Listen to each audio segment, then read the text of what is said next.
Bonjour à tous, bonjour Bruno Embeek, bonjour Bonjour. Landreau. Bonjour.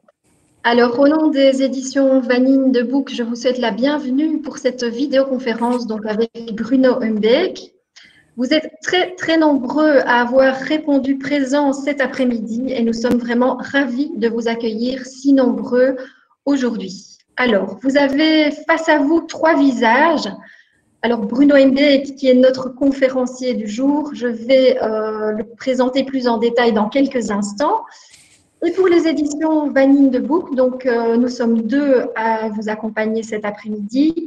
Il y a tout d'abord Philippe Landreau, donc, qui est éditeur responsable pour l'enseignement fondamental, et moi-même, Julie Anger, qui suis responsable pour la pédagogie et le parascolaire.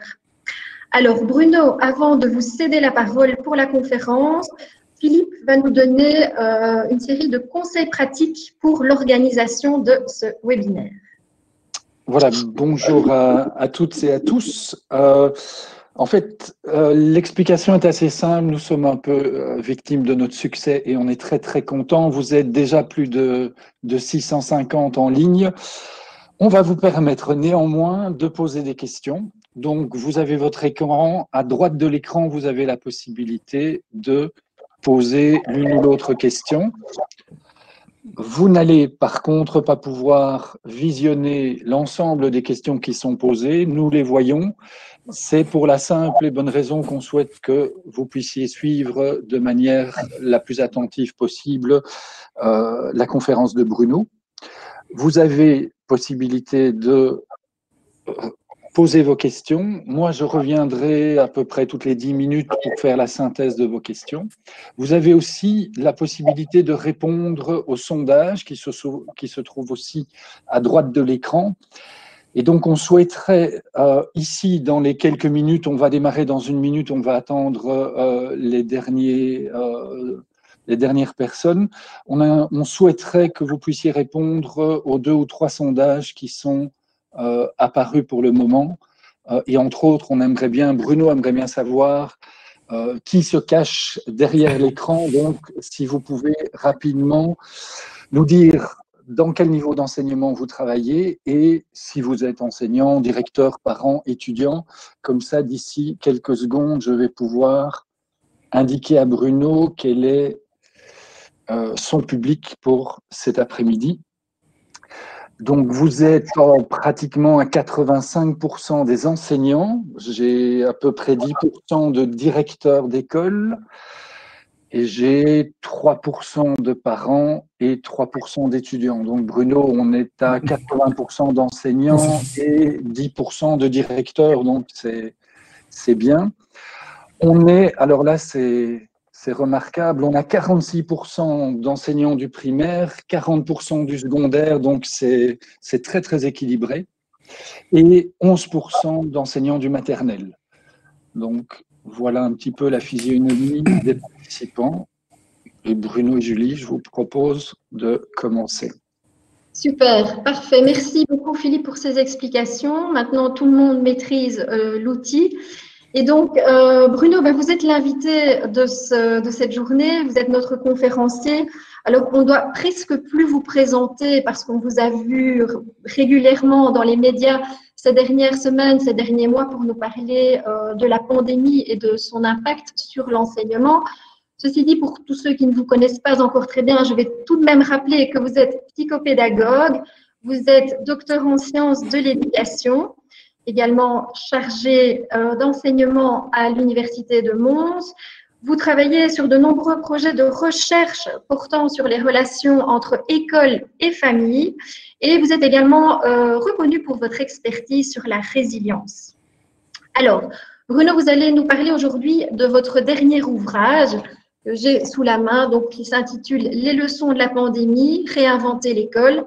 Donc, cet ouvrage est paru en septembre dernier aux éditions Vanine de Book dans la collection Outils pour enseigner.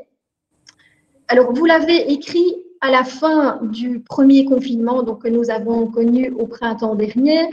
Et en fait, vous nous invitez à réfléchir à l'impact de cette pandémie sur l'enseignement et à voir quelles sont les leçons en fait, que l'on peut tirer de cette pandémie. Car en effet, bien souvent, les crises sont un accélérateur de changement, un accélérateur d'évolution. Et vous nous dites donc que cette crise est peut-être l'occasion justement d'installer de manière durable un certain nombre de pratiques qui permettent à la fois de gérer la crise sanitaire, mais aussi qui bénéficient aux apprentissages au final. Et donc, tout au long de cet ouvrage, vous nous faites la démonstration qu'il est tout à fait possible de concilier prudence sanitaire et audace pédagogique. Alors, il y avait évidemment beaucoup de choses à dire sur ce sujet. Donc, aujourd'hui, nous allons nous concentrer sur 4 thèmes, 4 thématiques que nous avons choisis avec vous et sur lesquelles vous allez nous donner un maximum d'informations. Alors, après chacune de vos interventions en rapport avec ces thématiques, comme l'expliquait Philippe, nous allons relayer un certain nombre de questions des participants auxquelles vous répondrez avant de passer donc à la thématique suivante. Voilà. Alors, première thématique, eh bien, nous allons commencer justement par évoquer les leçons que l'on peut tirer du premier confinement. Nous continuerons ensuite avec les pistes concrètes donc, que l'on peut mettre en place pour réinventer l'école. Vous nous parlerez notamment des territoires scolaires modulables. Dans la séquence suivante, nous envisagerons la flexibilité dans les classes et dans les manières de donner cours. Et on terminera par une dernière séquence consacrée à l'enseignement hybride et à la place du numérique à l'école. Voilà. Alors, au niveau timing, je vais juste préciser que l'objectif, c'est de terminer donc ce webinaire aux alentours de 15 heures. Donc, il y aura certainement beaucoup de questions. Nous allons essayer de répondre au maximum et nous le ferons au fur et à mesure du webinaire, justement, pour ne pas tout accumuler pour la fin. Alors, la première séquence, Bruno, donc à la différence du premier confinement que nous avons connu au mois de mars, avec une fermeture totale des écoles, nous sommes actuellement dans une situation où les écoles sont restées ouvertes, en dehors de cette période de congé que nous connaissons actuellement. Et donc, que pouvez-vous nous dire par rapport à ce premier confinement, à la fermeture totale des écoles? Quelles leçons on a tirées de cela? Et pourquoi était-il important finalement que les enfants retournent au maximum à l'école et avec un enseignement présentiel assuré au maximum? Alors, il faut vraiment, c'est au-delà d'une fermeture des écoles. Ce qu'on a connu dans un premier temps, c'est l'école qui disparaît complètement. Ça a créé un effet de sidération chez tout le monde, notamment chez les parents, qui ont pris, et ça c'est plutôt une bonne chose, qui ont pris conscience du fait qu'on n'improvisait pas le métier d'enseignant. On s'est rendu compte d'une chose très très vite, c'est que les enseignants savent séquencer des apprentissages, ils savent les programmer. Quand les parents s'y mettent, c'est une catastrophe. L'école à la maison, c'est un oxymore. L'école ne sera jamais la maison et la maison n'est pas l'école. Il faut qu'il y ait effectivement une présence de l'école. On l'a vu revenir en douceur dans le paysage des familles. Et là, je pense que sur ce plan-là, eh bien, il y a eu un mouvement très positif. Les parents ont pris conscience que l'école était une nécessité, non pas seulement pour garder leurs enfants, ça c'est malheureusement le discours qu'on a parfois trop entendu, notamment dans le monde politique, mais qu'elle était importante pour justement donner du sens aux apprentissages. Quand un enseignant se retrouve à enseigner, tous les apprentissages magiquement prennent un sens différent. Simplement parce que l'enfant va à l'école, en classe, et la classe, il faut déjà la définir comme n'étant pas la pièce où on se trouve. La classe, c'est le groupe d'enfants qui se regroupent autour de l'enseignant. Que ce soit en maternelle jusqu'à la fin de vos études, vous serez en classe dès que vous serez regroupés en tant que groupe d'élèves autour d'une personne qui est chargée de diffuser des apprentissages. C'est vraiment important de considérer effectivement cette première leçon du confinement parce qu'on a eu effectivement à ce moment-là une suspension de l'obligation scolaire. Et c'est pas rien, une suspension de l'obligation scolaire, c'est-à-dire qu'on a dit elle est maintenue dans les faits, mais il n'y aura pas de contrôle. Et donc, on s'est retrouvé avec effectivement des enseignants qui pouvaient faire preuve de plus ou moins de prudence pour relancer leur classe, qui pouvaient se retirer si ça n'était pas possible, des parents qui mettaient ou pas leurs enfants à l'école, avec tout ce que ça supposait. On est dans une phase tout à fait différente dans laquelle l'obligation de scolarité. Et j'insiste sur le fait qu'il s'agit d'une obligation de scolarité, c'est-à-dire l'obligation que l'on donne à toutes les familles de se mettre en situation de recevoir l'enseignement prodigué par l'école et l'obligation de toute école de continuer à produire l'enseignement. Celle-là n'est même pas suspendue, elle est maintenue et elle est affirmée avec force. Ça veut dire, par exemple, pour être tout à fait concret, et je voudrais vraiment que cet après-midi, on soit concret, parce que c'est tout le problème de la communication actuelle qui manque absolument d'éléments concrets qui accompagnent les enseignants. Il ne suffit pas de dire les choses sous forme de circulaire pour espérer qu'elles soient réalisées. Il faut concrètement se mettre à disposition des écoles pour pouvoir actualiser dans leur pratique effective ce que signifient ces circulaires. Par exemple, ne pas suspendre l'obligation scolaire. Alors, on va imaginer une situation tout à fait concrète. Vous êtes enseignante, vous êtes directrice d'école, et je vous dis, moi, en tant que parent, je suis désolé, mais je ne mettrai pas mon enfant à l'école parce que nous avons à l'intérieur de la maison un grand-parent, nous vivons avec lui et on ne veut absolument pas prendre de risques. On nous dit effectivement que les enfants seraient moins contagieux, on nous dit plein de choses et puis après on dit autre chose. Ça crée un climat d'incertitude. Notre seule certitude, c'est l'incertitude. On ne sait pas très bien et donc aucun directeur d'école, aucun enseignant ne peut être complètement affirmatif. Dans le premier confinement, eh bien, il était très clair qu'il fallait dire aux parents, gardez votre enfant à la maison, point. Puisque votre prudence, effectivement, j'ai parlé de la prudence d'Aristote dans le bouquin, pour qu'on puisse comprendre comment, et du tamis de Socrate, qui permettait de prendre une décision qui nous semblait à chacun d'entre nous la bonne, et il fallait respecter cette décision. On va devoir continuer à la respecter, mais à une nuance près, et elle est de taille, c'est que l'obligation scolaire, c'est-à-dire l'obligation de recevoir un enseignement, est maintenue.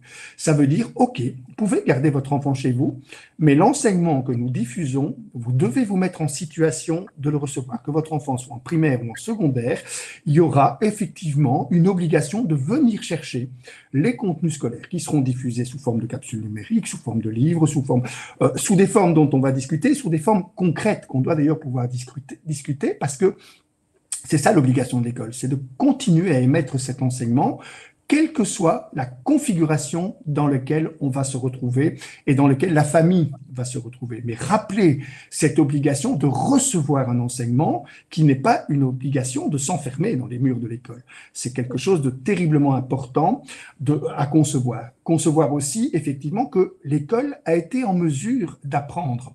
L'école est une institution qui enseigne, ça tout le monde le sait, mais c'est aussi une institution qui doit démontrer qu'elle est capable d'apprendre de ce qu'elle a vécu.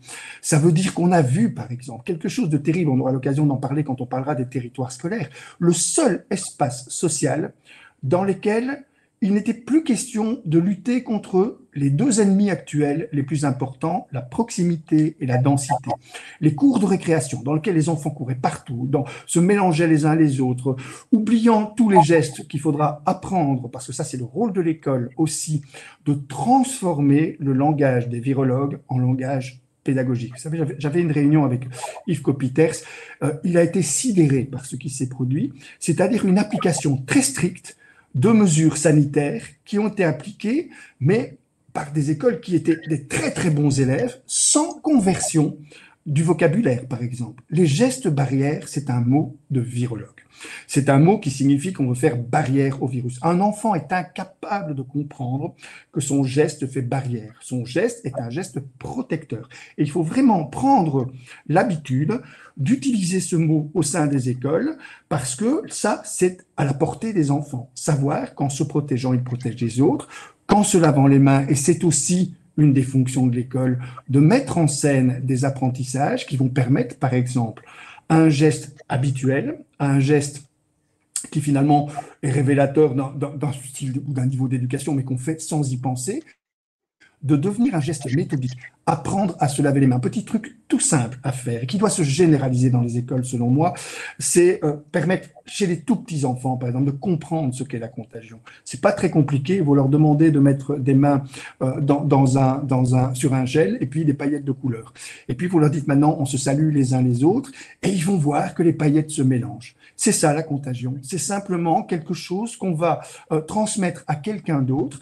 Et puis, on va leur dire, maintenant, on va se laver les mains pour que les paillettes disparaissent. Et vous allez les voir, mettre en scène une façon de se laver les mains qui est une façon méthodique et appliquée de le faire. L'école est mieux placée que les familles et le fait beaucoup mieux que les familles parce que quand on l'a appris avec madame, quand on l'a appris avec monsieur, à l'école, on en fait un apprentissage appliqué et impliqué. Et vous avez des enfants qui vont apprendre à se laver les mains pour qu'il n'y ait plus de paillettes sur leurs mains, qui vont donc nettoyer entre leurs doigts, qui vont le faire de façon méthodique. C'est ça le geste protecteur. C'est pas le geste de se laver les mains en vitesse, comme je l'ai vu trop souvent.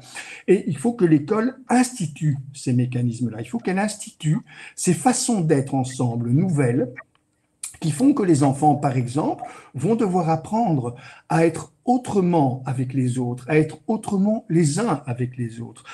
Tous ces gestes protecteurs dont on nous parle, l'école devient un lieu de diffusion de ces gestes aussi. Les façons de se saluer, par exemple, en classe. Parce qu'il faut aussi, moi je veux bien qu'on nous dise que les enfants ne sont pas des grands propagateurs de virus.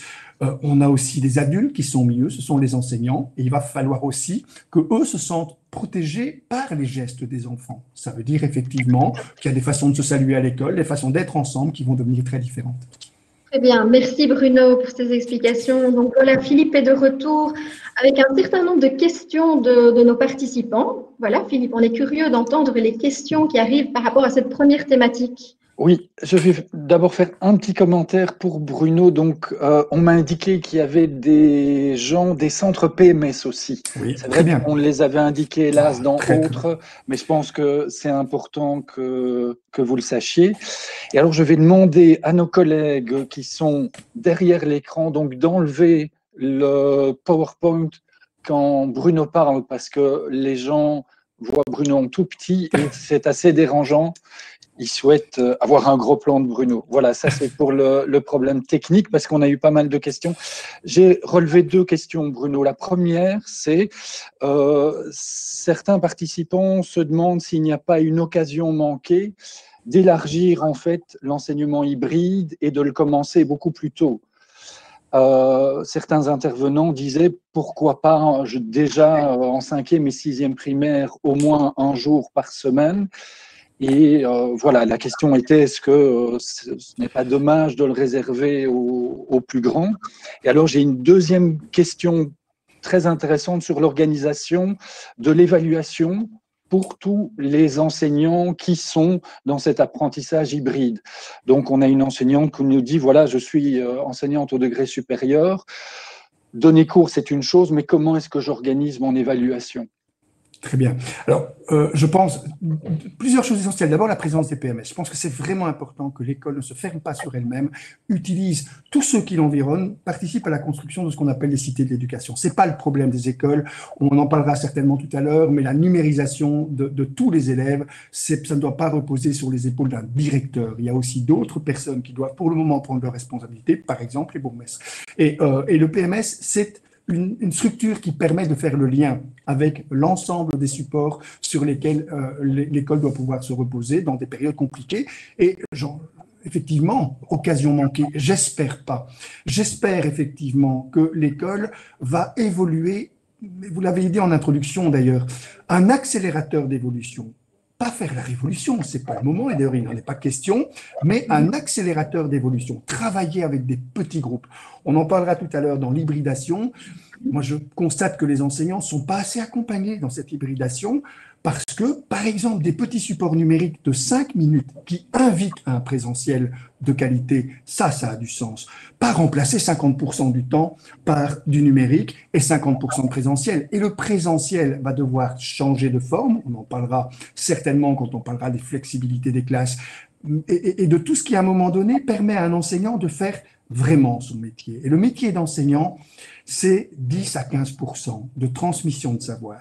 C'est à peu près 40% de gestion des échanges à l'intérieur de groupes, ce qu'on appelle l'enseignement mutuel, et 50% de réponse aux questions et de stimulation de ces questions. C'est ça l'enseignement. C'est une image tout à fait vieillie de l'enseignement, celle qu'on voit trop souvent avec des bancs autobus face à un enseignant qui diffuserait le savoir. Ça date du XVIe siècle, c'est Saint Jean-Baptiste de La Salle, c'est l'enseignement simultané. Tous les pédagogues le disent, ces groupes sont trop importants, et un groupe important, ceux qui payent les pots cassés, ce sont les élèves les moins performants. Et donc, il faut travailler Par bulle, eh ben, j'utilise déjà ce mot qu'on a si mal utilisé dans nos sociétés. Les enseignants qui ont une longueur d'avance sur l'ensemble du monde social avaient inventé les bulles bien avant tous les autres. Ils appelaient ça des classes, bulles d'apprentissage. On regroupe un petit groupe, si possible réduit. Et réduit ne voudra pas dire qu'il va falloir faire 2 fois le travail de transmission des connaissances, puisque cela peut être délégué effectivement sur du numérique. La personne qui vous dit on est en train peut-être de passer à côté d'une véritable rénovation positive de l'enseignement, si on décide, ah bon, ben, l'hybridation, c'est uniquement pour le secondaire supérieur, et ben, le fondamental, ouf, le boulet rouge est passé à côté de vous. Non, l'hybridation est une opportunité si c'est du métissage, si c'est la juxtaposition de méthodes, si c'est de l'enseignement, je vais dire, ex cathedra, mis sur support numérique, tout le monde va dans le mur. Si c'est l'occasion de faire ce qu'on rêve de faire à l'école depuis très longtemps, une transmission de savoir qui peut se réaliser sur tous les supports, pas uniquement d'ailleurs le numérique, le livre. Le livre doit absolument être revalorisé, c'est le grand oublié de l'hybridation. Chaque fois qu'on entend hybridation, chaque fois qu'on entend distanciel, dans la tête des gens, c'est ordinateur. Mais le livre est par excellence le média de la distance. C'est celui qui a traversé le temps et qui traverse les pays.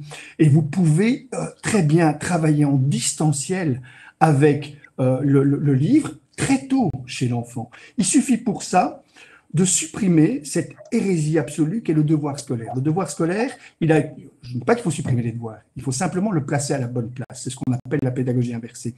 Le devoir scolaire, c'est je donne une matière, telle qu'il est envisagé actuellement, fais des devoirs pour me prouver que tu as compris ou pour t'entraîner. Résultat, on crée de la distance sociale très forte. Dans la pédagogie inversée, on dit non, le devoir, c'est avant de venir en classe. Tu prends connaissance de la matière, tu viens en classe, en petits groupes, là où on va pouvoir discuter entre vous et stimuler une discussion, un échange entre les élèves et stimuler aussi un questionnement individualisé par petits groupes.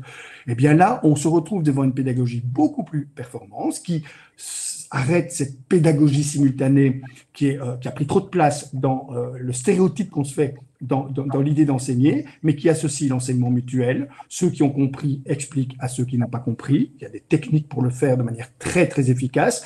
Et l'enseignement différencié, chacun a le droit d'avoir compris ce qu'il a pu. Le seul droit qu'on n'a pas, quand il est question de devoir, c'est d'avoir fait l'impasse sur la prise de connaissance des contenus. C'est pour ça que, chose essentielle, une capsule numérique ne doit pas dépasser 10 minutes pour un enfant, maximum 15 minutes pour un adulte. Ce qu'on est en train de faire ici, ce n'est pas une capsule numérique, c'est un webinaire. Un webinaire, c'est une conversation qu'on a les uns avec les autres. Si vous devais vous transmettre le contenu, et d'ailleurs vous l'avez intuitivement très bien réalisé, je suis coupé tous les quarts d'heure par des questions. Si je parle en continu, plus personne ne m'écoutera au bout d'un moment parce que, évidemment, si des gens vont m'écouter, ceux qui connaissent déjà plus ou moins ce que je vais dire et qui sauront s'y rattraper. Pour vous expliquer comment ça fonctionne, imaginez que vous devez réparer la chasse d'eau de votre WC. Mais vous êtes comme moi, vous avez 2 mains gauches. Et vous prenez un tutoriel sur Internet. Je vous promets que si vous avez 2 mains gauches, si le tutoriel dure plus de 5 minutes, vous allez abandonner et surtout, vous n'allez même pas vous risquer à transformer votre chasse d'eau parce que, ou bien vous êtes un bricoleur et vous comprendrez ce qui vous est dit, ou bien vous allez très très vite décrocher. C'est pour ça que l'enseignement hybride, ça se prépare. Et la personne qui a posé la question de savoir est-ce que on ne doit pas le préparer tôt, et bien sûr que oui, on doit le préparer tôt. On doit inviter les enfants à lire très tôt, à venir en classe avec le contenu de ce qu'ils ont lu pour y travailler. C'est aussi de l'enseignement hybride. L'hybridation, c'est pas la juxtaposition de techniques différentes, c'est le métissage de techniques différentes pour réaliser un produit commun qui permet de travailler avec des plus petits groupes, qui permet de ne pas faire de l'enseignant un répétiteur. Je prends l'exemple dans... Oui. Mais je vous coupe justement pour enchaîner. Vous avez déjà évoqué ici un certain nombre de sujets, en effet, des thématiques suivantes sur l'hybridation et la flexibilité. Peut-être qu'on peut justement poursuivre avec la séquence qu'on avait envisagée au niveau de la flexibilité. Vous parliez donc de flexibilité dans les classes, dans les groupes classes et dans les manières de donner cours. Vous avez rappelé cette notion de bulle dont on parle depuis des mois et des mois. Justement, en quoi ces bulles sont une solution qui est durablement intéressante. Est-ce que vous pouvez détailler un peu plus et aussi nous donner d'autres idées, d'autres pistes pour rendre l'enseignement plus flexible? Alors, la flexibilité des classes flexibles, c'est pas la pandémie qui les a inventées, c'est la pandémie qui permet de les faire ressortir de terre. En fait, la flexibilité, c'est juste donner à l'espace une configuration qui correspond à la manière dont on veut enseigner et faire de la pédagogie. Si vous mettez votre classe en rang autobus, c'est-à-dire des personnes, alors c'était très très bien pour prêcher. Et il faut savoir que l'école vient de ce mécanisme-là, enfin en tout cas l'école obligatoire est généralisée à l'idée de prêcher. Si vous voulez prêcher, vous mettez les enfants devant vous, vous vous mettez sur une estrade et puis vous commencez à montrer, démontrer, expliquer et vous mettez d'ailleurs, comme c'était le cas à l'origine dans ces bancs autobus, vous mettez les meilleurs devant et les plus mauvais derrière. C'était comme ça que l'école s'est construite. Puis on s'est rendu compte effectivement qu'il y avait des tas d'autres façons essentiel de rendre des enfants actifs. On a vu apparaître des classes flexibles. Par exemple, les bancs en îlots, c'est-à-dire des petits îlots dans lesquels ils vont se rassembler pour pouvoir travailler ensemble sur la construction du savoir. Moi, effectivement, quand j'entends qu'il est question actuellement d'un présentiel qui va permettre de travailler en petites bulles, eh bien on est en train simplement de dire qu'on stoppe avec les bancs autobus. Ces bancs autobus qui finissent par faire ressembler les classes non seulement à un autobus, mais actuellement à des autocars sanitaires. C'est-à-dire qu'on stoppe une place sur deux, etc., pour qu'il y ait des distances physiques. Non, laissez les bulles fonctionner entre elles. Il faut surtout que ces bulles fonctionnent. Il s'agit de distance physique, pas de distance sociale. Il faut que les personnes puissent continuer à communiquer les unes avec les autres. Dans ces bancs en îlot qui vont, par exemple, suggérer l'interaction, ou des bancs en U, si vous voulez favoriser le questionnement. C'est ça une classe flexible, c'est tout simple, c'est dire dans l'acte d'enseignement, il y a effectivement l'explication, il peut y avoir une partie de monstration, je ne suis pas un adepte des pédagogies actives qui chasseraient les pédagogies assises, on doit pouvoir dire de temps en temps des élèves, asseyez-vous, je vais vous expliquer quelque chose, mais elles doivent cohabiter ces techniques avec des pédagogies qui laissent plus de place à l'interaction. Et là, les bancs en îlot sont beaucoup mieux adaptés, ou le questionnement, les bancs en U, pour répondre aux questions, parce que je vois le visage de chacun, l'enseignant qui était sur une estrade et qui questionnait lui-même et qui éventuellement acceptait des questions, mais il fallait beaucoup de courage pour poser une question à quelqu'un qui est sur une estrade, n'est plus au-dessus de ses élèves depuis Freinet, qui a eu le courage de casser lui-même les estrades à la main en disant un enseignant ne doit pas être au-dessus de ses élèves, il doit être parmi ses élèves, et c'est l'apparition des bancs en U où vous êtes parmi vos élèves en n'ayant aucun d'eux derrière vous et en les ayant face à vous, mais tous en situation de poser des questions. Ça, ce sont des vraies opportunités de réfléchir à un enseignement de qualité, et c'est là que je suis parfois un peu agacé, notamment dans les médias, j'ai tendance très vite à m'agacer, parce que je pense qu'il y a une vraie opportunité. Les enseignants, on doit beaucoup plus les écouter. Les directeurs d'école, on doit beaucoup mieux les laisser faire. On doit les accompagner dans ce qu'ils savent, qui est bon, pas uniquement mettre en place des directives sanitaires. L'école n'est pas une structure uniquement sanitaire. Vous l'avez dit en introduction, il faut une prudence sanitaire, mais elle doit être couplée à une audace pédagogique. Sinon, c'est la désolation. Si vous avez prudence sanitaire plus prudence pédagogique, c'est la désolation. C'est ce qu'on a vu dans un premier temps, quand les écoles ont commencé à faire de leurs cours de récréation, des endroits où on parquait les élèves comme des petites chèvres, par exemple. Ben là, c'était la désolation absolue. Ici, je pense, et tous les messages que je reçois sur les réseaux sociaux notamment, parce que moi qui n'étais pas très actif sur les réseaux sociaux, je le suis devenu parce que je me suis rendu compte qu'effectivement, ça permettait un échange en direct avec les enseignants, de façon à pouvoir simplement se dire, mais ces gens ont envie d'une chose, c'est de continuer à dispenser un enseignement de qualité.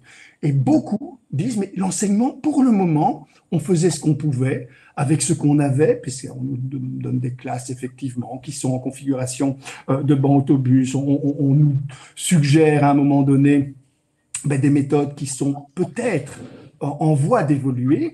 Ici, il y a un accélérateur de cette évolution. Et cette pandémie, sans faire de mauvais jeu de mots, il ne faut pas en faire sur le plan pédagogique toute une maladie. C'est au contraire quelque chose qui, mettant le système en crise, vous savez, par rapport à la crise, il y a 3 façons de réagir. Soit on rentre tous au port dans le désordre et dans une espèce de sauve-qui-peut général, mouvement de panique. Je l'ai parfois malheureusement perçu pendant, en tout cas, cette deuxième phase de confinement.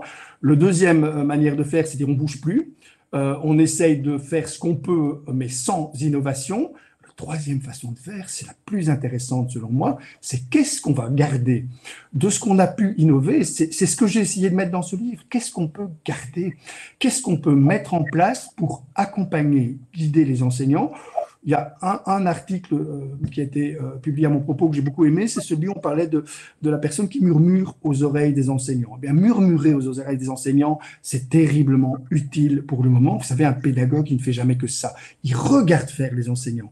Il met des mots sur ce qu'ils font et il les invite à continuer à faire comme ils le font en donnant du sens à ce qui est fait pour qu'on continue à préserver cette audace pédagogique. Il y a énormément, moi j'ai rien deviné. Dans le livre, il n'y a rien qui est inventé par moi. C'est jamais que des trucs que j'ai été récupérés chez tous les enseignants que j'ai vu fonctionner parce que continuer à fonctionner, c'était ça, ce mécanisme-là. L'école est restée debout, pas comme l'école républicaine qui reste debout sous la mitraille. Ça, c'est un très, très, très, très mauvais discours. L'école qui continue à produire de l'enseignement parce que ce principe de continuer à mettre les enfants en situation d'apprendre, c'est le seul principe qui reste vivant, quelles que soient les secousses qu'une société reçoit. Et les enseignants ont pu l'activer. Mais ils doivent pouvoir échanger les uns avec les autres. C'est un des problèmes d'ailleurs de l'enseignement, c'est que chacun est confiné dans sa classe, éventuellement dans son école, et il y a parfois très peu d'échanges. Je vais même vous expliquer ce dont je vous ai parlé tout à l'heure. Vous savez, le petit système du gel et des paillettes. C'est une enseignante, j'étais dans un couloir, qui me dit « Regarde, j'ai fait un truc, je ne suis pas sûr que c'est bien ». Une enseignante dans sa petite grotte qui avait mis ça en place, qui me montre, je trouve ça absolument génial. J'en parle, j'en ai parlé dans les médias, mais j'en ai parlé aussi au Qatar. Et au Qatar, ils ont généralisé cette procédure. Et ça vient d'une enseignante qui n'osait pas parler. Mettre en lumière ce qui est fait, regrouper ce qui est fait et être accompagné pour continuer à le faire comme on a envie de le faire. Ça, c'est indispensable pour le moment. C'est ce que j'essaye de faire dans le livre, mais aussi dans les endroits où je peux intervenir pour que les enseignants ne se sentent pas délaissés face à ce qu'ils doivent nécessairement faire pour le moment. Ok, parfait. Alors Philippe, je ne sais pas s'il y a des questions à remonter à Bruno. Donc par rapport à ces questions de flexibilité, de groupe classe, de bulle ou d'autres sujets éventuellement. Oui, alors Bruno, il y a énormément de questions. Ce que je n'ai peut-être pas dit au départ, c'est que quoi qu'il arrive, on répondra par écrit sur le site internet à toutes vos questions parce qu'elles sont nombreuses et très intéressantes. Alors Bruno, en parlant de flexibilité, tu as chatouillé pas mal de nos participants.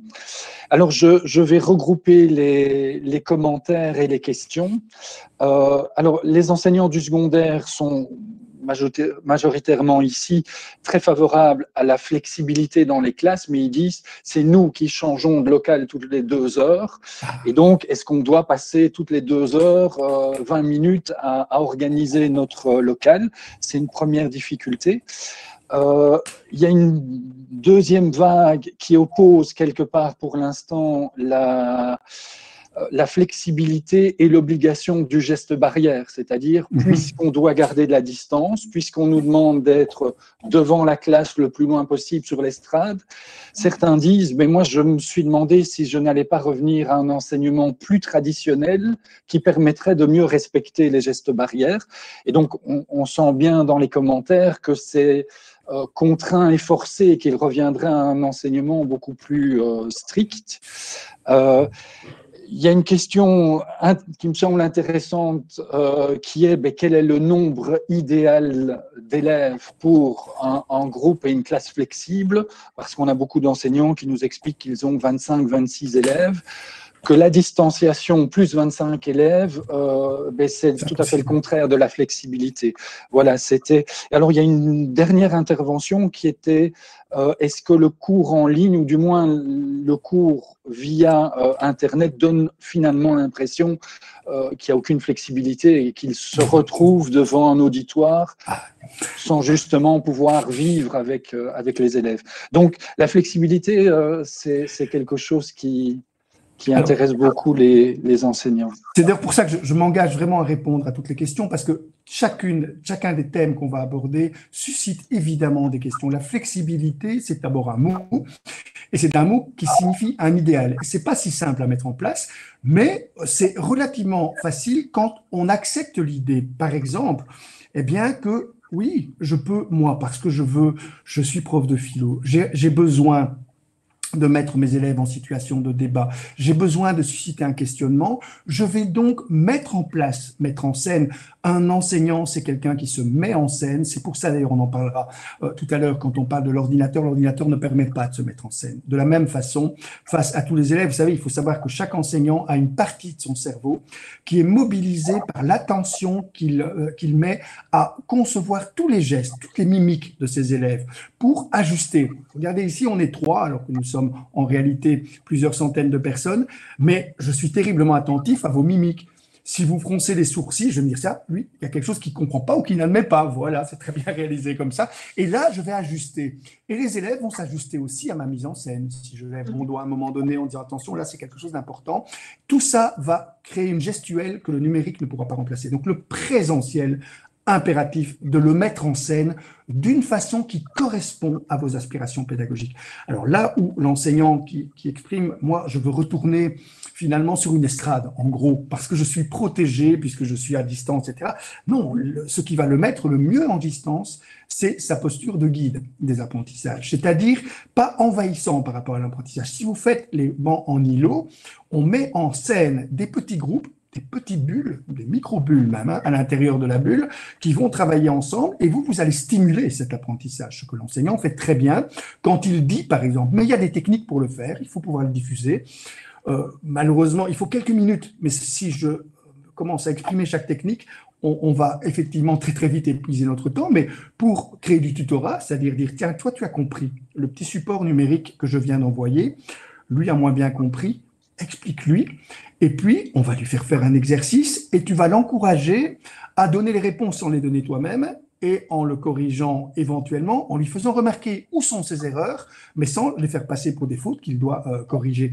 Et donc, vous avez des stratégies qui doivent absolument être diffusées pour l'enseignant, qui le protègent encore mieux que le cours à distance, lorsque vous mettez les élèves en situation, mais il faut que les techniques soient diffusées pour le moment dans une relative urgence. Et je parle expressément de technique et pas de formation.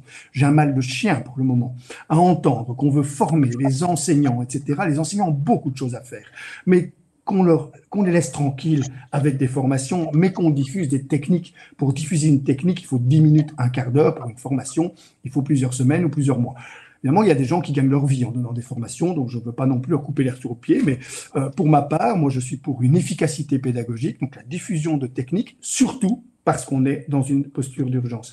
Même chose si vous travaillez le questionnement dans une situation où vous mettez les élèves en U, ça vous permet de gérer une proximité, parce que la proximité et la présence, c'est le visage qui se croise. C'est beaucoup plus facile de le faire si vous avez mis vos élèves en U que si vous êtes dans des bancs autobus. Et donc, on est dans quelque chose qui permet à l'enseignant de maintenir, et la question est d'ailleurs très très bonne parce que les deux ennemis, proximité, densité, et je répondrai alors à la question des petits groupes, on le sait, le nombre magique dans les groupes, c'est 12. Donc, des classes de 12, c'est l'idéal. Coupez vos classes en deux. Si c'est 24 personnes, coupez les classes en deux. Mais ne vous obligez pas à répéter 2 fois la même chose. C'est là que le support numérique est intéressant. C'est-à-dire que ce que vous avez dit est enregistré. Les autres, vous prenez connaissance de ce que je viens de dire et maintenant vous rentrez en classe et là, on va s'interroger les uns les autres et on va communiquer à propos. Là, l'enseignant n'est pas frustré et pour les élèves, c'est aussi beaucoup plus simple. Un petit exemple. Oui. Oui, parce que je rebondis. Il y a une question générique de beaucoup d'enseignants, c'est ça reste finalement quand même beaucoup de changements. Et alors il y a la variable parent. Comment est-ce qu'on fait pour que la confiance reste encore du côté des parents? Parce qu'il y a beaucoup d'enseignants qui sont ceux qui sont là aujourd'hui, partants pour beaucoup plus de flexibilité. Mais il y a un frein réel chez certains parents. À ce niveau-là. Alors, je pense que là, sur ce plan-là, et je vais d'ailleurs en profiter pour répondre sur l'autre élément, c'est l'évaluation. L'évaluation, c'est une forme de communication aux parents, et c'est pour ça que dès qu'on supprime les examens, les CEB, etc., vous avez des parents qui tremblent. Comment il n'y aura plus d'évaluation? Mais si, bien sûr qu'il y aura une évaluation, parce que tout le monde en a besoin, mais cette évaluation ne doit plus être certificative et certainement pas disqualificative. Ce sont des évaluations formatives, qui permettent de savoir où on en est. Les matières que je connais, ce qui est en voie. Vous savez, ça c'est un truc de parents typique. Ah mais il connaissait sa dictée. Généralement, vous pouvez dire aux parents, vous connaissiez sa dictée, vous. Mais l'enfant ne le connaissait peut-être pas. Et surtout, il fait des fautes de distraction. La faute de distraction en pédagogie n'existe pas. C'est juste une connaissance en voie d'acquisition. Il faut qu'on puisse s'exercer sur les connaissances en voie d'acquisition et identifier clairement ce qu'il ne comprend pas pour se donner les moyens de le réexpliquer. Quand on communique les évaluations, et il faut absolument communiquer, voilà ce que votre enfant connaît, ça, on laisse tomber. Voilà ce qui est en voie d'acquisition pour lequel on va mettre en place un système d'exercice ou un système d'accompagnement au sein de la classe. Et voilà ce qu'il ne comprend pas, que je vais essayer de lui réexpliquer, que je vais faire réexpliquer par un autre qui comprend mieux la matière parce qu'il est plus proche finalement des mécanismes cognitifs. C'est l'avantage du tutorat dont votre enfant a besoin pour connaître les choses. Quand on explique les pédagogies aux parents, ils sont tout à fait rassurants. Vous savez ce que je suis en train de vous exprimer? L'enseignement mutuel, par exemple, a été disqualifié pour son excès de succès, il faut le savoir. Donc, historiquement, parce que, évidemment, encourager les élèves à parler entre eux quand vous voulez en faire des bons citoyens ou des bons chrétiens, c'est peut-être faire prendre un risque de sédition. Et donc, on a stoppé l'enseignement mutuel pour de nouveau le faire de façon autoritaire. Alors, je ne suis pas en train de dire qu'il faut stopper l'enseignement traditionnel sous forme de monstration, mais l'accompagner de séances d'enseignement mutuel. Tout ce qui fonctionne, c'est quand on hybride des courants pédagogiques, quand on arrive à un moment donné à associer différents courants pour reprendre le meilleur de chacun. Ça, les parents sont capables de le concevoir, pour autant qu'ils soient associés à la communication de l'évaluation. Vous savez, une note, c'est à la fois quelque chose que vous donnez et c'est quelque chose qui est lu. Quand je vois des parents négocier sur les points avec des enseignants comme si c'était un salaire, ah, mais il méritait plus, vous savez, vous avez mal compté. Mais on s'en fout. Et il faut pouvoir exprimer aux parents, on a besoin d'une évaluation. Alors, quand j'entends une communication parfois un peu défaillante sur ce plan-là, on supprime le CEB. Non, on ne supprime pas l'évaluation que le CEB autorisait, on supprime la fonction disqualifiante du CEB. Et c'est vrai aussi pour les examens de Noël, qu'on arrête d'appeler ça des examens, qu'on arrête d'appeler ça des épreuves. Une épreuve, c'est quelque chose qui va provoquer de la souffrance. Donc, on oublie. Une évaluation ne doit pas provoquer de souffrance, sinon on va mesurer une seule chose, c'est votre stress pour passer l'épreuve. Et donc, on va évaluer essentiellement la capacité des élèves de résister au stress. Qu'on n'appelle pas ça non plus des examens. Un examen, c'est une autorité qui décide pour vous ce que vous avez fait, ce que vous savez faire, etc. L'examen médical, c'est typique, c'est donné par un docteur. Ici, on est dans des évaluations, c'est-à-dire qu'on va ensemble essayer de savoir où tu en es. Et on doit pouvoir le faire sous cette forme-là pour que les enfants s'autorisent à faire des erreurs. Et plus que jamais cette année, il faudra le faire. Autoriser tout le monde à faire des erreurs sans en faire des fautes et en leur disant, voilà, là tu as fait une erreur. On va essayer de comprendre pourquoi tu l'as faite pour que tu continues à te tromper après. Parce que toujours autoriser l'élève à continuer à se tromper, mais en te trompant mieux. C'est la phrase de Beckett qui est pour moi une phrase essentielle en pédagogie. Continue à te tromper, mais trompe-toi mieux, c'est-à-dire en ayant appris de tes erreurs. Les parents sont capables, quel que soit leur niveau social, de comprendre ça, mais encore faut-il leur expliquer. Encore faut-il leur expliquer ce qu'on met en place quand on met en place les classes, parce que là où les parents sont terriblement sévères pour le moment, ils vont attendre, et je m'attends à ce que les directeurs aient beaucoup de difficultés à vivre pour le moment ce genre d'éléments-là. Si un enfant revient malade, si un enfant transmet un virus à l'intérieur de la famille, là vous aurez des parents qui vont être beaucoup plus agressifs qu'ils ne le sont sur les points en disant on nous a leurré, on nous a dit qu'on pouvait retourner, que c'était en toute sécurité. Et c'est pour ça, et là on revient effectivement à un autre des éléments, pouvoir montrer qu'on gère les territoires, pouvoir montrer qu'on a... C'est une parfaite transition. Voilà.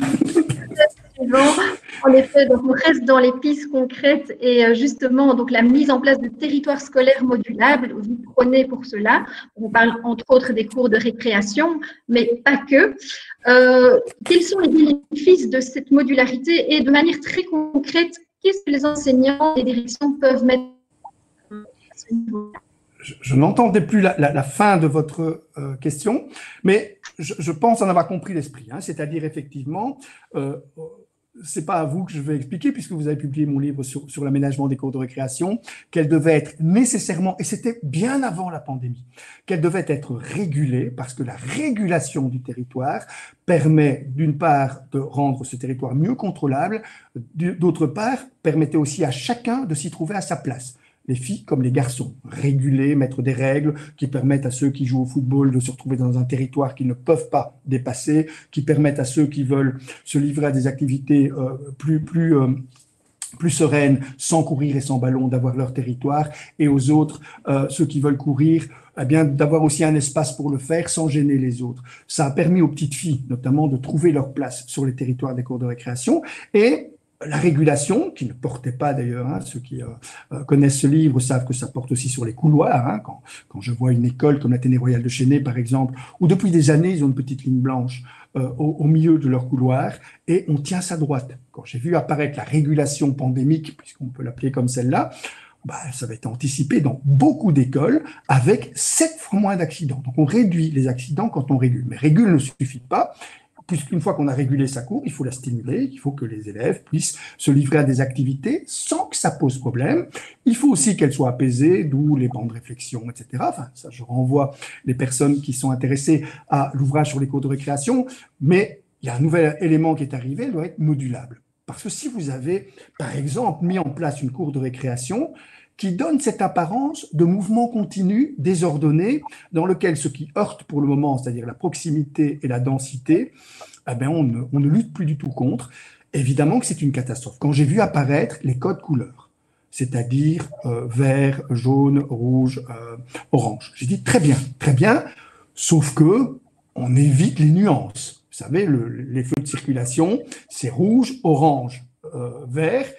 Et l'orange pose déjà certaines questions, mais il est nécessaire pour éviter une transition trop brutale. Mais quand on commence à parler de orange pâle ou de orange plus foncé, eh ben c'est fini, votre feu, il devient inintelligible. Donc restons aux codes couleurs tels qu'ils sont mis en place et concevons que, par exemple, étant en code rouge, il est impératif qu'on donne le signal aux enseignants, même si ce n'est pas noté de cette façon-là dans la circulaire, voilà, j'ai quand même beaucoup de regrets, que la cour de récréation, eh bien, on va encore continuer à respecter les bulles, c'est pas compliqué.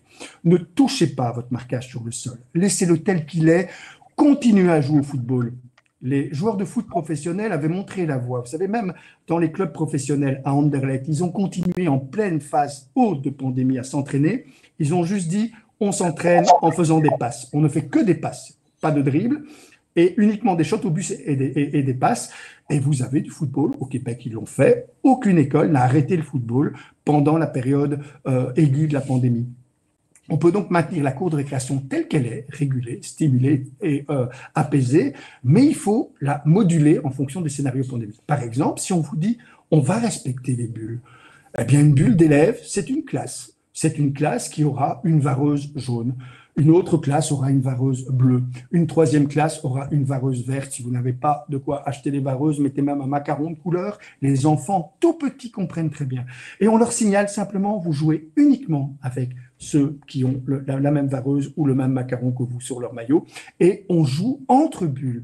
Vous évitez ce qu'on a vu effectivement, d'abord des marquages sur le sol qui rendaient les choses très compliquées, qui rendaient les choses absolument incontrôlables pour les enseignants, et vous donnez un signal très clair. Il n'est pas question d'organiser un mélange de tous, y compris dans les espaces comme les réfectoires, etc., parce qu'on continue à respecter les bulles. Les enfants tout petits, je l'ai expérimenté dans quelques écoles où j'ai pu le travailler, eh bien, comprennent très très vite, et pour les enseignants, c'est très facile à contrôler, les enfants bleus jouent entre eux, les enfants rouges jouent entre eux, etc. Aucun problème, vous n'aseptisez pas votre cours de récréation. C'est ça, le fait de prendre simplement l'école comme étant un moteur finalement de ces gestes protecteurs. Je prends un autre exemple, la toise de salutation. C'est-à-dire que l'enfant choisit lui-même la façon dont on lui dit bonjour. C'est un truc qui marche très très bien d'ailleurs, hein, qui n'a pas existé avec la pandémie, qui existait heureusement avant, où l'enfant choisit un câlin, une petite danse, un five ou un salut, voire serrer la main. Eh bien, si vous avez une toise de salutation modulable, vous allez simplement, si on passe au rouge, vous allez simplement retirer le câlin. Les enfants qui comprennent ça, comprennent aussi que même si on aime beaucoup sa grand-mère, eh ben aujourd'hui, on va lui faire un signe de loin, ou on va faire une chanson, ou on va sourire, ou on va danser, et on aura une autre façon de saluer. C'est aussi le rôle de l'école de diffuser ces gestes protecteurs. Je parlais tout à l'heure du lavage des mains, mais c'est vrai aussi pour tous les autres gestes protecteurs, pour le fait de jouer en bulle. Cette idée que l'école serait une île différente du reste du monde me fait un peu peur, parce que les enfants doivent apprendre à l'école ce qu'ils vont exporter vers l'extérieur, et c'est aussi ce qui est attendu des parents, qui attendent exactement la même chose, c'est-à-dire une école qui produit un visage qui n'est pas aseptisé, qui reste tout à fait attractif. Il faut absolument que les enfants aient envie d'aller à l'école, et pas qu'ils soient obligés d'y rester, mais qui respectent des codes qui signifient une prudence sanitaire. Quand on nous a dit code rouge, c'est les gestes protecteurs, je vais dire intensifié.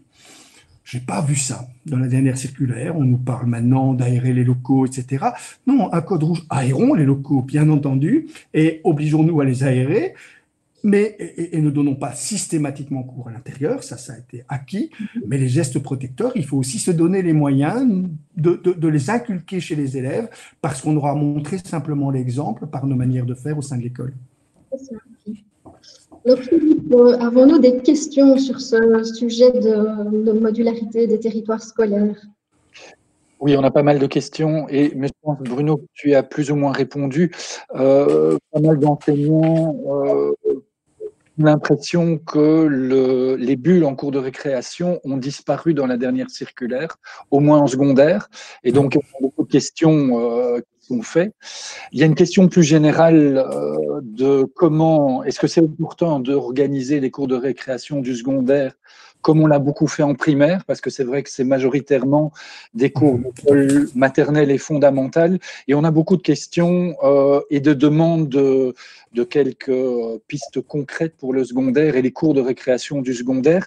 Et alors, on a pas mal quand même de questions aussi sur les cours d'éducation physique. Oui, tout à fait. Comment est-ce qu'on fait quand on n'est pas en présentiel pour le cours d'éducation physique? Et dernière chose aussi, à côté de la cour de récréation, c'est le réfectoire à midi.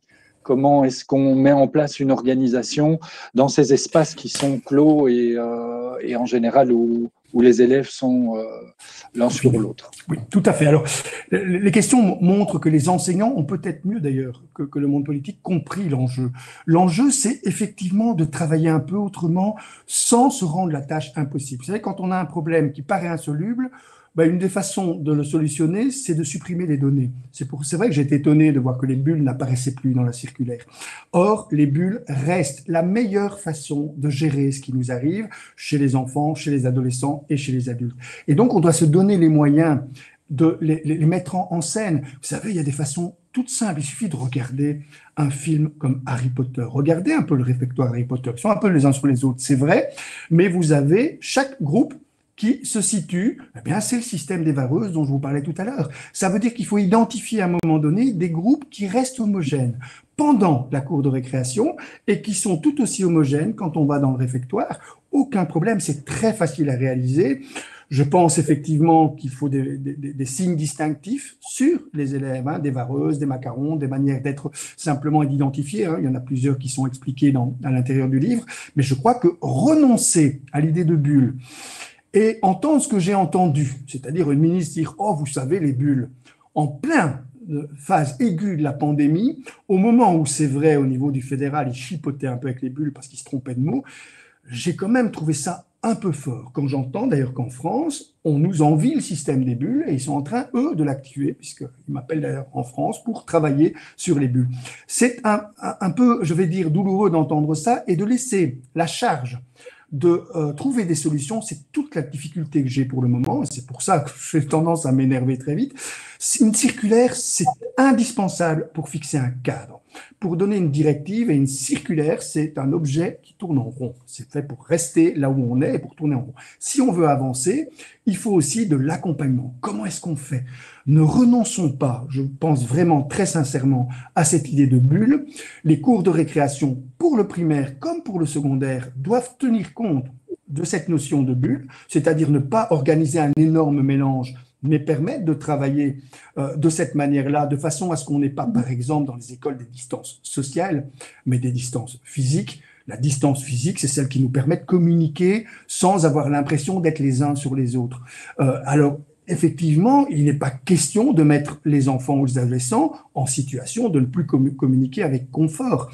Et donc, une cour de récréation, c'est un endroit, c'est expliqué d'ailleurs dans le livre et dans celui sur les cours de récréation, où on doit pouvoir s'asseoir en tout confort. C'est une illusion de penser que tout le monde court sur une cour de récréation, et encore plus en secondaire.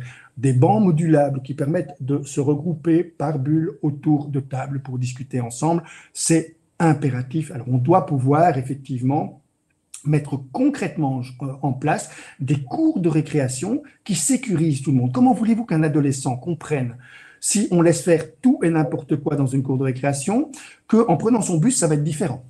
Et que surtout, tous les endroits où il se réunit avec les autres, les cafés, les restaurants, tout ça est fermé. Évidemment, après, les faire passer pour des inconscients, évidemment que le pas sera vite fait. Ce sont les institutions et les structures qui doivent montrer et indiquer comment ça fonctionne, sans renoncer trop vite, parce que ça paraît compliqué. Vous savez, j'ai l'avantage, parfois je me dis, je suis peut-être beaucoup plus simplot que tout le monde. C'est-à-dire, je pense de manière pragmatique en me disant, mais tiens, si je veux identifier des bulles, voilà comment je pense on peut faire. Et puis je m'étonne après que, au niveau politique, c'est pas ça qu'on pense, et on évacue l'idée de bulle, et on fait des directives dans lesquelles on vous dit tout ça, débrouillez-vous avec, on ne sait pas très bien quoi faire, et on entend des phrases comme « oh les bulles, vous savez ». Ah non, les bulles, je pense, effectivement, et je sais que les virologues avec lesquels j'ai eu l'occasion d'échanger à ce propos disent c'est ça l'élément qui permet de contrôler, ce sont les bulles. Et donc, il faut pouvoir continuer à travailler de cette façon-là. Ok, merci Bruno. Donc, le thème sur l'enseignement hybride, vous l'avez quand même déjà pas mal abordé au début de la conférence. Par rapport justement aux enseignants qui vont donc dès lundi devoir assurer une partie de l'enseignement à distance, donc à 50%, donc au niveau du secondaire à partir de la 3e secondaire. Quels conseils pratiques vous auriez envie de leur donner par rapport à ça, à la place à donner au numérique? Et puis, comme le temps passe très vite, parce qu'en pratique, il nous reste 5 à 10 minutes, et je vous invite à enchaîner directement avec la conclusion et le message que vous avez envie d'adresser à tous les enseignants en vue de la rentrée qui arrive. Alors, 5 minutes pour parler d'hybridation, j'ai peur de faire comme dans les circulaires, parler trop vite. Alors, je vais essayer quand même d'exprimer une chose essentielle, c'est que 50%, c'est pas de distanciel et de présentiel, c'est pas comme une pomme qu'on coupe en deux. C'est au contraire 10%, je vais dire à un moment donné, de numérique. Ça me paraît être vraiment le maximum qu'on puisse réaliser. N'essayez pas de donner vos cours en ligne. Techniquement, c'est pas si simple que ça. On vous donne des tutoriels, mais j'ai dit tout à l'heure ce que j'en pensais. Mais vous risquez de vous retrouver devant des classes fantômes. Vous risquez de vous retrouver aussi devant des nouvelles formes de harcèlement que moi je vois apparaître de manière massive avec des élèves qui maîtrisent mieux l'outil que vous, qui vont pendant votre cours essayer d'interagir les uns avec les autres dans votre dos, voire d'agresser l'un, etc. Donc c'est très très compliqué. Par contre, utilisez le numérique pour 10% pour diffusion des contenus. Ça, c'est vraiment très important de le faire comme ça. Et sur ce plan-là, ces contenus, je prends l'exemple du livre, racontez quelques livres que vous avez lus et dont vous voulez suggérer la lecture, puisqu'on n'impose pas la lecture, on la suggère et on invite à lire. Et vous allez faire 100% de présentiel, parce que l'élève qui va lire le livre que vous avez raconté, vous allez rester dans sa tête au moment où il va se mettre à lire le livre, et puis vous lui dites, après, tu viens et tu nous racontes, vous vous mettez à plusieurs pour me raconter le livre, parce que moi, j'ai envie de vous entendre me le raconter. Vous êtes dans 100% de présentiel en n'ayant eu que 50% de présentiel physique. Le gros problème, il vient de ce mot distanciel. Vous savez, le contraire de la présence, c'est pas la distance. Le contraire de la présence, c'est l'absence. Et le mot absentiel, malheureusement, n'existait pas. mais je vais quand même vous raconter ce qui m'est arrivé vendredi après-midi où j'ai vécu une grande expérience d'absentiel. Je donnais cours à mes étudiants sur Teams.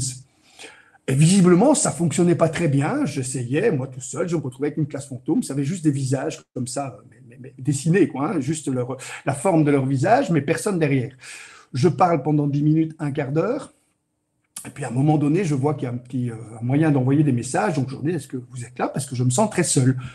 Et on me répond, non, on ne vous entend pas et vous êtes complètement pixelisé depuis le début du cours. Parce que Teams était saturé visiblement, grand moment de solitude.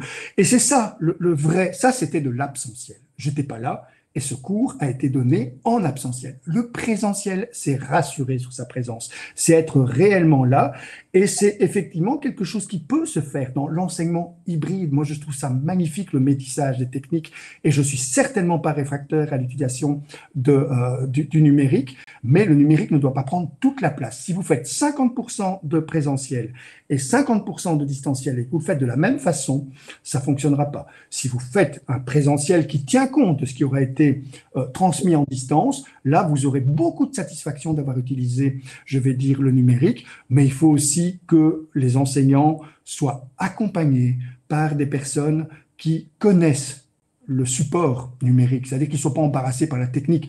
Je vais quand même terminer par là parce que faire peser, comme je l'entends, la charge de la fracture numérique sur les épaules des directeurs d'école, c'est d'une violence insoutenable. Transmettre un ensemble de services un peu disparates en leur disant débrouillez-vous pour réduire cette fracture numérique, sans lequel l'hybridation de l'enseignement n'a strictement aucune chance de se réaliser. Pire que ça, parce que c'est ça le vrai problème auquel on est confronté, le premier confinement a produit un choc. Pas se leurrer, il y a eu des retards d'apprentissage, il y a eu des difficultés qui a été vécu plus difficilement par les enfants qui étaient déjà en difficulté. Ce deuxième confinement est un choc sur le choc. Ça veut dire ceux qui sont en situation de fracture numérique, ils ne se relèveront pas avec un deuxième choc. C'est pas la responsabilité de l'école, c'est la responsabilité des communautés éducatives. Je ne comprends pas qu'on n'ait pas mis en place ce qu'on appelle des espaces scolaires numériques qui fonctionnent partout de la même façon et dans lequel vous mettez 15, 20 ordinateurs, c'est pas quand même sorcier de trouver une quinzaine, une vingtaine d'ordinateurs par espace et dans lequel le directeur d'école n'a qu'une chose à faire, téléphoner à une personne qui gère cet espace scolaire numérique pour prendre rendez-vous à la fois pour les groupes d'élèves qui auront besoin d'aller chercher des contenus numériques de son école et pour ceux qui éventuellement ont besoin d'aller les chercher individuellement avec des tranches horaires qui sont simplement régulées par quelqu'un qui sait comment le faire. Mais faire un seul message, un seul espace, plutôt que de demander aux directeurs d'école de bricoler eux-mêmes, de prendre contact. C'est pas comme ça qu'on accompagne, selon moi, des enseignants. Et c'est pour ça, et je vais en arriver à la conclusion, hein, parce que je sais que je suis presque à la fin, c'est pour ça que vraiment, je m'engage, moi en tout cas, à répondre à tous ceux qui poseraient des questions, parce que je pense que les pédagogues, ils doivent aussi sortir du bois, ils doivent aussi se mettre à disposition des enseignants, non pas pour dire ce qu'ils devraient faire, mais pour les accompagner quand ils sont un peu en difficulté, leur dire comment ils veulent faire. C'est le but du bouquin que j'ai écrit, et je ne compte pas m'arrêter dans ce chemin-là, parce que je pense que c'est vraiment nécessaire pour le moment. Ce sont des petites choses, des petites réponses aux questions qu'on se pose au moment où on veut activer. Vous savez, les enseignants sont de très, très bons élèves.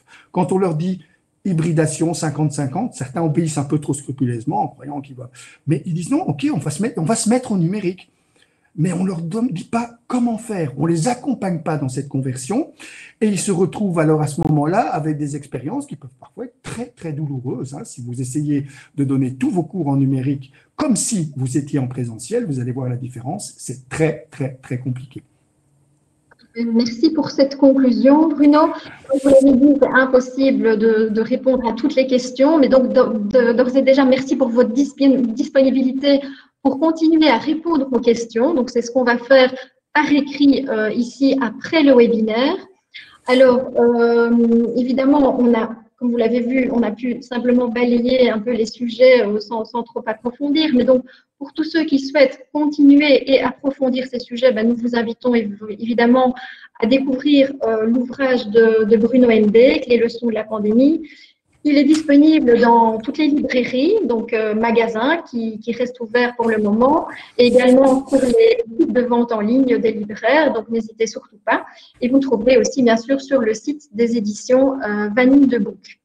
Voilà, alors Philippe, je pense qu'il était encore occupé à regarder les dernières questions. Mais donc, merci aussi à Philippe d'avoir fait le relais. Je ne sais pas s'il y avait peut-être encore un dernier message, Philippe, par rapport aux questions, réactions que tu souhaitais faire passer. C'est beaucoup de remerciements à Bruno et alors une demande générale d'avoir des pistes concrètes en fait. Parce que de manière générale, les enseignants vous suivent complètement, mais sont vraiment désarmés. L'idée de format, pas vraiment de formation, mais de technique, il y a une vraie demande de ce côté-là. Donc je pense qu'on va ensemble y répondre dans les prochaines heures. Et au besoin, on réécrira un tome 2 juste derrière. Je m'engage à le faire si vous me le demandez, pour répondre à toutes les questions et surtout pour les transmettre les réponses aux questions. Parce que ce qui est important, c'est que tout le monde puisse avoir accès aux réponses qui sont données aux différentes questions. D'accord, nous allons essayer en effet de suivre tout ça. Encore merci Bruno, merci Philippe. Il nous reste bien à remercier tous nos participants, comme on l'a dit, très très nombreux aujourd'hui. Voilà, on espère que vous aurez quand même pu prendre un certain nombre de conseils et de pratiques à mettre en œuvre dès la rentrée de lundi. Et eh bien, on vous souhaite également d'ores et déjà une bonne rentrée, en tout cas la meilleure rentrée possible dans le contexte actuel. Et bien aussi une bonne fin de journée à tous. Donc voilà, merci Bruno, merci Philippe, merci à tous. Au revoir à tous. Au revoir.